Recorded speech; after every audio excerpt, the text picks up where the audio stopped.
ತಿನ್ನಿಸ್ತೀರಾ ಸ್ವಾಮಿ? ಮಾಂಸಾಹಾರ ಬೇಕು, ಮಾಂಸ ಉತ್ಪತ್ತಿ ಮಾಡಿ. ನಿಮಿಷ. ಕ್ಯಾರ್ನಿವೋರಸ್ ಅಂದ್ರೆ ಇನ್ನೊಂದು ಪ್ರಾಣಿಯನ್ನ ವಧೆ ಮಾಡಿ ಆ ಹಲ್ಲಿನಿಂದ ಸೀಳಿ ತಿಂತಕ್ಕಂಥ. ನಮ್ಮ ಫಾರೆಸ್ಟ್ ಹೇಗಿರ್ತಾ ಇತ್ತು ಅಂದ್ರೆ ಮೊದಲಿಗೆ ಕ್ಯಾರ್ನಿವೋರಸ್ ಅನಿಮಲ್ಸ್ಗೆ ಬೇಕಾಗಿರ್ತಕ್ಕಂಥ ಬೇರೆ ಅನಿಮಲ್ಸು ಅಲ್ಲೇ ಹೆಚ್ಚಾಗ್ತಾ ಇತ್ತು. ನಿಮ್ಮ ಫಾರೆಸ್ಟ್ ಅಲ್ಲಿ ನೀವು ಪಲ್ಪುಡ್ಡಿ ಬೇಕಾಗಿರೋದೆಲ್ಲ ಬೆಳಿತೀರಿ ಬಿಡಪ್ಪ. ನಿಮ್ಮ ಫಾರೆಸ್ಟ್ ಸ್ವರೂಪಗಳೇ ಬದಲಾಗ್ಬಿಟ್ಟಿದೆ. ಎಲ್ಲಿ ಫಾರೆಸ್ಟ್ ಅಲ್ಲಿ ಇವೆಲ್ಲ ಬೆಳೀತಾ ಇತ್ತು, ಹುಟ್ಟತಾ ಇತ್ತು, ಅದರ ಸ್ವರೂಪ ಬದಲಾಯ್ತಲ್ಲ. ಸಭಾಧ್ಯಕ್ಷರೇ, ಅದನ್ನ ಓದ್ಬೇಡ್ರಿ. ಈಗ ನಮ್ಮ ಅವರೆಲ್ಲ ಸುಮ್ಮನೆ ಏನೋ ಬರ್ದು ಕಳಿಸ್ತಾರೆ, ಪಾಪ ಅವ್ರ ಜವಾಬ್ದಾರಿ. ದಯಮಾಡಿ ಅರ್ಥ ಮಾಡ್ಕೊಳ್ಳಿ. I am appealing to the chair. ಸನ್ಮಾನ್ಯ ಅಧ್ಯಕ್ಷರೇ, ಕಾಡ್ನಲ್ಲಿರೋ ಈಗ ಆನೆ ಹರ್ಬಿವೋರಸ್, ನಿಮಿಷಪ್ಪ ದಯಮಾಡಿ ಒಂದು ಮಾತು.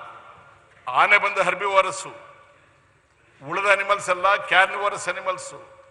ಕ್ಯಾರ್ನಿವೋರಸ್ ಅನಿಮಲ್ ಅಂದ್ರೆ ಅದಕ್ಕೆ ಬೇಕಾಗಿರ್ತಕ್ಕಂಥ ಸಣ್ಣ ಪುಟ್ಟ ಪ್ರಾಣಿಗಳು ಅಲ್ಲೇ ಕಾಡಿನಲ್ಲೇ ಇದಾಗ್ತಾ ಇತ್ತು, ಹುಟ್ಟತಾ ಇತ್ತು, ಅದರ ಸಂತಾನ ವೃದ್ಧಿ ಆಗ್ತಾ ಇತ್ತು. ಅದಕ್ಕೆ ಪೂರಕವಾಗಿ ಅರಣ್ಯಗಳಿರ್ತಾ ಇತ್ತು. ಅರಣ್ಯಗಳ ಸ್ವರೂಪನೇ ಬದಲಾಗ್ಬಿಟ್ಟಿದೆ. ಯಾವ ಸಣ್ಣ ಸಣ್ಣ ಪ್ರಾಣಿಗಳಿಗೆ ಆಹಾರ ಸಿಗ್ತಾ ಇತ್ತು, ಮೇವು ಸಿಗ್ತಾ ಇತ್ತು, ಅವು ವೃದ್ಧಿ ಆಗ್ಬೇಕಾಗಿತ್ತು. ಯಾವಾಗ ನಿಮ್ಮ ಅರಣ್ಯದ ಸ್ವರೂಪನೇ ಬದಲಾಯಿತು, ಅವುಗಳು ನಾಶ ಆಯಿತು. ಅವು ನಾಶ ಆದಾಗ ಅವಕ್ಕೆ ಆಹಾರ ಇಲ್ಲ. ಶಿವಲಿಂಗೇಗೌಡರು ಹೇಳಿದಂತೆ ಅದು ಎಲ್ಲಿ ಆಹಾರ ಸಿಗುತ್ತೆ ಅಲ್ಲಿಗೆ ಬಂದಿದೆ. ಅವ್ರು ಏನ್ ಬರ್ಕೊಡ್ತಾರೋ ಗೊತ್ತಿಲ್ಲ ನನಗೆ. Have they applied their minds? Do they know what herbivorous and what carnivorous is? ಹಲ್ಲುಗಳಲ್ಲಿ ಎಷ್ಟಿದೆ ಅಂತ ಗೊತ್ತ ಅವ್ರಿಗೆ? ಮೋಲಾರ್ ಅಂದ್ರೆ ಏನು, ಕೆನೈನ್ ಅಂದ್ರೆ ಏನು, ಇನ್ಸಿಜಾರ್ ಅಂದ್ರೆ ಏನು ಗೊತ್ತಿದ್ಯಾ? ಫುಡ್ ಹ್ಯಾಬಿಟ್ಸ್ ಆಫ್ ಅನಿಮಲ್ಸ್ ಗೊತ್ತಿದ್ಯಾ? ಫಾರೆಸ್ಟ್ ಹೇಗಿರ್ಬೇಕು ಅಂತಕ್ಕಂಥದ್ರ ಕಲ್ಪನೆ ಇದೆಯಾ? ಎವರ್ಗ್ರೀನ್ ಫಾರೆಸ್ಟ್ ಯಾವುದು? ನಾವು ರೈಸ್ ಮಾಡಿದ ಫಾರೆಸ್ಟ್ ಯಾವುದು? ಫಾರೆಸ್ಟ್ ಥಿಕ್ನೆಸ್ ಹೇಗಿರ್ಬೇಕು? ಫಾರೆಸ್ಟ್ ಭೂಮಿ ನೇಚರ್ ಹೇಗೆ?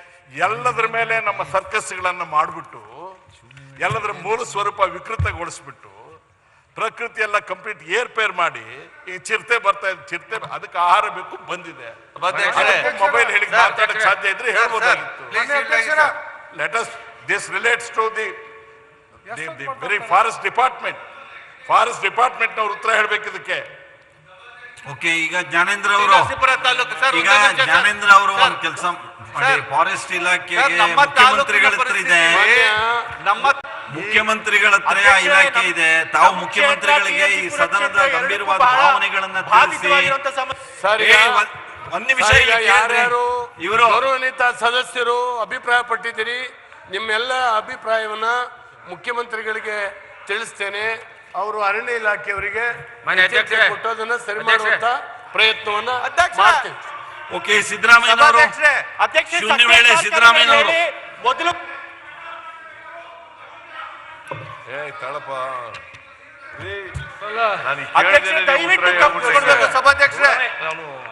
ಅಲ್ಲ, ಅವ್ರು ಹೇಳಿ ತಡ್ರಿ. ಅವ್ರಿಗೆ ವಿಷಯ ಏನು ಅಂತ ಹೇಳ್ಬೇಕಲ್ಲ, ಅಲ್ಲೆಲ್ಲಿ ಇರ್ತಾರೆ.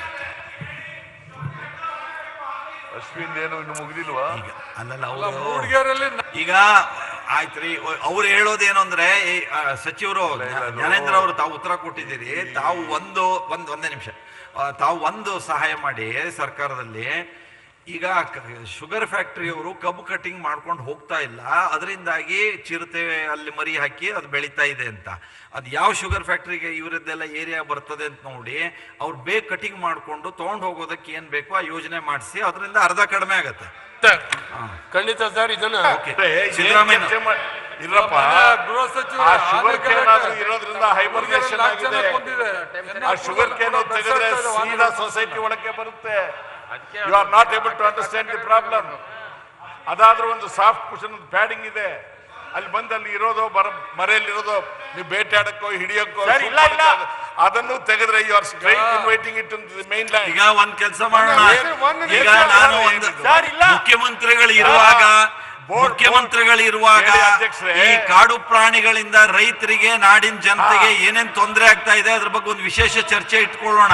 ನಾವು ಎಲ್ಲ ದಿನ ಬೆಳಗಾದ್ರೆ ಕಷ್ಟ ಅನುಭವಿಸ್ತಾ ಇದ್ದೇವೆ, ಅದ್ರ ಚರ್ಚೆ ಇಟ್ಕೊಳ್ಳೋಣ ವಿಶೇಷವಾಗಿ. ಅವರು ಮುಖ್ಯಮಂತ್ರಿಗಳ ಗಮನಕ್ಕೆ ತರಲಿ. ಸಿದ್ದರಾಮಯ್ಯನವರು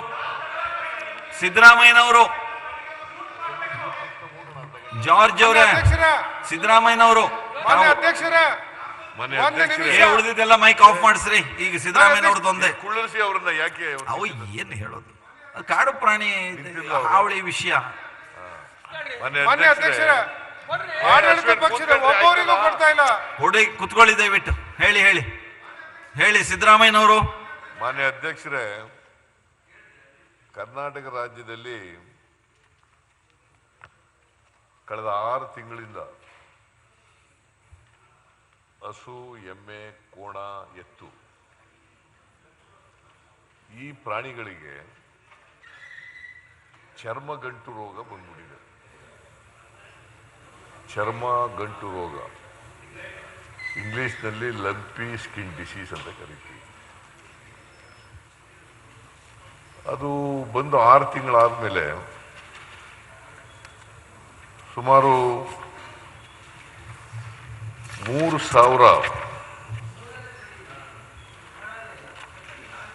21,305 ಜಾನುವಾರುಗಳು ಸತ್ತೋಗಿದ್ದಾವೆ.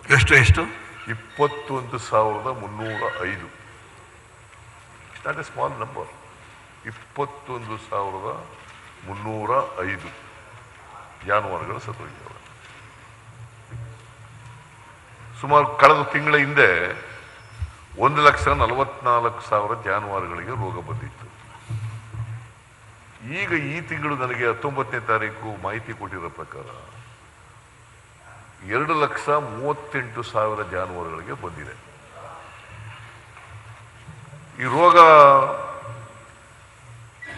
ನಿಯಂತ್ರಣಕ್ಕೆ ಬರಬೇಕಾದ್ರೆ ಎಲ್ಲ ಜಾನುವಾರುಗಳಿಗೆ ಲಸಿಕೆಯನ್ನು ಹಾಕಬೇಕು. ಇವರು ಲಸಿಕೆ ಹಾಕಿರ್ತಕ್ಕಂಥದ್ದು 6 ತಿಂಗಳಾಯ್ತು. ಈ ರೋಗ ಬಂದು ಬರೀ 69,000 ಜಾನುವಾರುಗಳಿಗೆ ಮಾತ್ರ ಲಸಿಕೆ ಹಾಕಿದ್ದಾರೆ. ಇನ್ನೂ ಸುಮಾರು ಇವ್ರ ಪ್ರಕಾರ 1,14,00,000 ಚಿಲ್ಲರೆ ಜಾನುವಾರುಗಳಿದ್ದಾವೆ ಅಂತ ಹೇಳ್ತಾರೆ. ಅಲ್ವಾ? ಕರೆಕ್ಟಾ? ಆದರೆ ನೀವು ನನಗೆ ಕೊಟ್ಟಿರ್ತಕ್ಕಂಥ ಮಾಹಿತಿಗಳಿದಾವಲ್ಲ, ತರ ಉತ್ತರ ಕೊಟ್ಟಿದ್ದೀರಿ. ನಿಮ್ಮ ನಿರ್ದೇಶಕರ ಪರವಾಗಿ 19/12/22 ಒಂಥರ ಉತ್ತರ ಕೊಟ್ಟಿದ್ದೀರಿ. ಎಷ್ಟು ಜಾನುವಾರುಗಳಿದಾವೆ ಅಂತ ಹೇಳೋದಕ್ಕೆ 1,14,53,564 ಅಂತ ಒಂದು ಕಡೆ ಹೇಳ್ತೀರಿ. ಅದೇ 25/3/2019 ಒಂದು ವರ್ಷಕ್ಕಿಂತ ಒಂದು ವರ್ಷ ಚಿಲ್ಲರೆ ಆಗಿದೆ. ಆಗೆಷ್ಟು ಕೊಟ್ಟಿದ್ದೀರಿ ಗೊತ್ತಾ? 1,29,8,292 ಅಂತ ಕೊಟ್ಟಿದ್ದೀರಿ. ಅಂದ್ರೆ ಸುಮಾರು 15 ಲಕ್ಷ ಜಾನುವಾರುಗಳು ಕಡಿಮೆ ಆಗ್ಬಿಟ್ಟಿದ್ದಾವೆ. ಅವೆಲ್ಲೋದು ಬಿಸಿ ನೀರು ನೀವೇ ಕೊಟ್ಟಿರೋದು. 2 ನಿರ್ದೇಶಕರೇ ಕೊಟ್ಟಿರೋದು. ಇದು ನಿರ್ದೇಶಕರ ಪರವಾಗಿ ಈಗ ಕೊಟ್ಟಿರೋದು. ಇದು 19ರಲ್ಲಿ ಕೊಟ್ಟಿರೋದು, ಇದು 22ರಲ್ಲಿ ಕೊಟ್ಟಿರೋದು. ಪಶು ಜನಗಣತಿ ಯಾವಾಗಾಯಿತು? ಪಶು ಗಣತಿ ಪ್ರಕಾರ ಕೊಡಬೇಕಲ್ಲ ಇವರು. ಉತ್ತರ ಕೊಟ್ಟಿರೋದು ಅವ್ರು ಕರು ಹಾಕಿದ್ದು ಸೇರ್ ಕೊಟ್ಟಿದ್ದಾರೆ. ಕಡಿಮೆ ಆಗ್ಬಿಟ್ಟಿದೆ 15 ಲಕ್ಷ. ಹೆಚ್ಚಾಗಿಲ್ವಾ? ಅವರು 19/12/2022 ಅಂದ್ರೆ ಈ ತಿಂಗಳು ಕೊಟ್ಟಿರೋ ಪ್ರಕಾರ 1,43,544 ರಾಸುಗಳಿದ್ದಾವೆ ಅಂತ ಹೇಳಿದ್ದೀರಿ. ಯಾವಾಗ ಹೇಳಿರೋದು ಇದು? 19/12/2022. ಇದು ಯಾವಾಗ ಕೊಟ್ಟಿದ್ದೀರಿ? ಇದು ನಿಮ್ಮ ನಿರ್ದೇಶಕರೇ ಕೊಟ್ಟಿರೋದು. 25/3/2019. 25/3/2019. ಅವರು ಟ್ರಾನ್ಸ್ಫರ್ ಆಗಿ ಬೇರೆಯವ್ರು ಬಂದಿರ್ಬೇಕಲ್ಲ. ಆ ಡೈರೆಕ್ಟರ್ ಟ್ರಾನ್ಸ್ಫರ್ ಆಗಿ ಬೇರೆಯವ್ರು ಬಂದು ಅವ್ರಿಗೆ ಲೆಕ್ಕ ಸಿಗದೆ ಹಿಂಗಾಗಿರ್ಬೇಕು ಅಂತ. ಏನು ಮಾಯ ಆಗ್ಬಿಟ್ರು 15 ಲಕ್ಷ. ಆ ಡೈರೆಕ್ಟರ್ ಲೆಕ್ಕ ಸಿಗಲಿಲ್ಲ, ಮಾಯ ಆಗ್ಬಿಟ್ವೇನ್ರಿ ಎಲ್ಲ ರಾಸುಗಳು? 15 ಲಕ್ಷ ಜಾನುವಾರುಗಳು ಏನು ಗೋ ರಕ್ಷಣೆ ಮಾಡ್ಲಿಕ್ಕೋಸ್ಕರವಾಗಿ ಗೋವಧೆ ನಿಷೇಧ ಕಾಯ್ದೆ ತಗೊಬಂದಿದ್ದೀರಿ.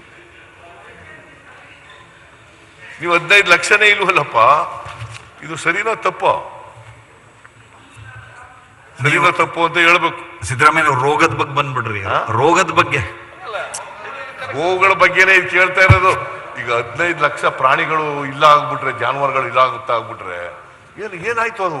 ನೀವು ಹಾಗೆ 15 ಲಕ್ಷ 15,000 ಅಲ್ಲ, ಏನಪ್ಪ 3 ವರ್ಷದಿಂದ ಕಡಿಮೆ ಆಗಿದ್ದಾವೆ, ಕಾಯಿಲೆ ಬಂತು ಓದು ಅಂತ ಎಲ್ಲ ಹೇಳ್ಬೋದು. 15 ಲಕ್ಷ